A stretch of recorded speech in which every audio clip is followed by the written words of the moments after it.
Welcome back to Nova Skies, everyone. Here's my top 10 facts on No Man's Sky in under 2 minutes. Here we go. So the best place to start is just to show off how big this game is. 18 quintillion planets will be present in the game. And Sean Murray himself has said that no one is ever going to complete this game before they die. Planets are planet-sized planets. Starting off at point A, if you travelled all the way around the planet to get back to point A, depending on the size of the planet, it could take you days, weeks, months, maybe even years to reach it in real in-game time.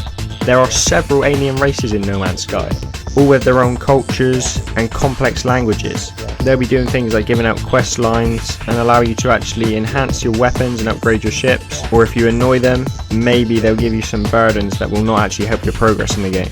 If the first couple of facts haven't already blown your mind, then this probably will. Hello Games' first game before No Man's Sky was Joe Danger. Quite a difference. Everyone's talked about how No Man's Sky is procedurally generated, from the plants to the animals to the ships to the weaponry and obviously to the planets. But the soundtrack is also procedurally generated. There will be some set moments in the game where a particular song plays and it's an actual song, but for the most part, in just everyday planet to planet voyaging, it will actually be procedurally generated music that you'll be hearing. This is a multiplayer game, but not really at the same time. You'll be spread out so far away from other players that the chances of meeting are very slim, but obviously the chance is still there. Any little creature that you find or planet, you can name it.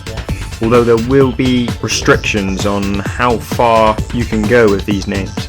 There is a police system on No Man's Sky. It's very similar to how Grand Theft Auto does it with the star ratings. The higher stars you get, the more relentless the resistance is against you. These come in the forms of sentinels that will guard the planet's wildlife and geological structure.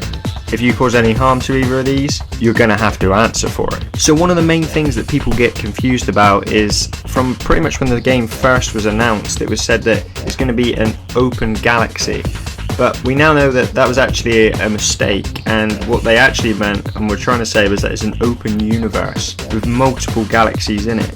Which brings me on to my final point.